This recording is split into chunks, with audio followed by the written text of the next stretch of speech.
In an NIA crackdown against human trafficking syndicates, 44 people have been arrested from across 10 states.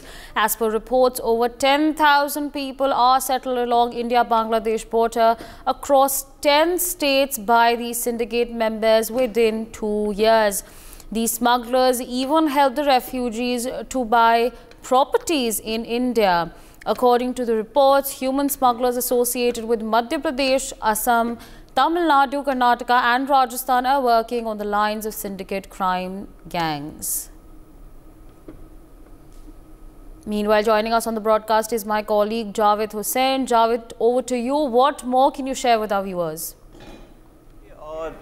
गृह मंत्रालय को खुफिया agency और जो देश की जो एजेंसीज़ हैं जो बॉर्डर्स पे डिप्यूट होती है, इस तरह की जो तस्करी होती है, ह्यूमन ट्रैफिकिंग, उस पर नज़र बनाए रखती है। उनकी तरफ से एक रिपोर्ट दी गई थी गृह मंत्रालय को, जिसमें बताया गया था कि अब तक 2 सालों में भारत और बांग्लादेश के बॉर्डर से जो रोहिंग्या हैं, तकरीबन 1000 की तादाद में उनको भारत लाया जा चुका है और वो अब तक 2 सालों में देश के 10 राज्यों में उनको सेटल किया गया है। यहाँ तक कि जो लोग मर चुके हैं इंडिया में या जो लोग गुमशुदा है, उनके आधार कार्ड, पैन कार्ड को फेक तरीके से बनाकर फिर इन लोगों को सेट किया गया है। मैं आपको बता दूं कि इसमें उसके बाद गृह मंत्रालय ने एनआईए को इस पूरे मामले की जांच सौंपी। उसके बाद एनआईए इस पूरे मामले की जांच में जुट गई। खुफिया एजेंसी, जो देश की खुफिया एजेंसी, उसके बाद उसने एनआईए को कुछ डॉक्यूमेंट्स, इनपुट और स्पेसिफिक जानकारी उन्होंने उस एनआईए को हैंड ओवर किया। उसके बाद एनआईए ने इस पूरे इनपुट के बाद देश के 10 राज्यों के अलग अलग जगहों पर उन्होंने एक रेड कंडक्ट किया, जिसमें 44 लोग अब तक अरेस्ट हो चुके हैं। मैं आपको बता दूं कि खास तौर से बताया गया कि एक पैसों के लेन देन को लेकर भारत और बांग्लादेश के बॉर्डर से इन लोगों को क्रॉस कराया जाता है।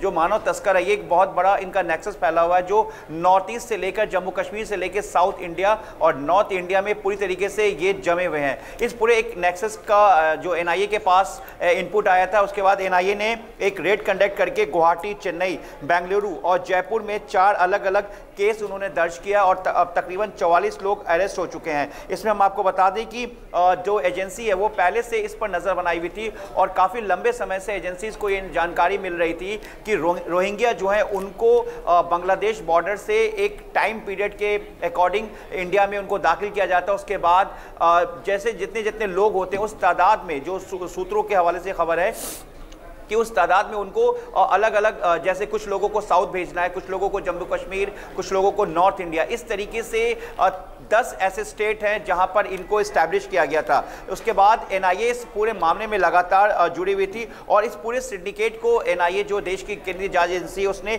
इस सिंडिकेट को तोड़ा है। इसमें जो 10 राज्य वहां पे रोहिंग्या जो मुल्क के लोग हैं उनको बसाया गया है। तो ये एक बड़ा एक रिपोर्ट आया और इसमें अब तक और भी कई ऐसे स्टेट रह रहे हैं, जिसमें तमिलनाडु की बात करें, कर्नाटका की बात करें, जम्मू कश्मीर की बात करें, या फिर उधर मणिपुर की बात करें, मिजोरम की बात करें, या फिर उत्तर प्रदेश की बात करें, पश्चिम बंगाल की बात करें, या फिर इधर गुजरात की बात करें, महाराष्ट्र की बात करें। इस तरीके से तमाम मिला के 10 स्टेट है जहां पर इन रोहिंग्या को दो सालों में हजारों की तादाद में ये जो ह्यूमन ट्रैफिकर है, जो मानव तस्कर हैं, इन्होंने इस्टेब्लिश किया है और फेक आइडेंटिटी को लेकर अब इस पूरे मामले की जो जांच है वो एनआईए करी, क्योंकि एनआईए को जो सारी रिपोर्ट है वो देश की खुफिया एजेंसी, जो कि बॉर्डर्स पर उनकी कहीं ना कहीं एक इनपुट जो उनको मिला है, वो उन्होंने एनआईए को इस सारे इनपुट को शेयर किया। उसके बाद ये ऑपरेशन किया गया है। 4 मामले दर्ज किए गए अलग अलग स्टेट में और 44 लोग अब तक अरेस्ट हो चुके हैं। एनआईए टॉप सूत्रों का कहना है कि और भी बड़ा जो ऑपरेशन है वो हो सकता है और अब तक कई आइडेंटिफाई किए गए हैं और एक लंबी लिस्ट तैयार की गई है।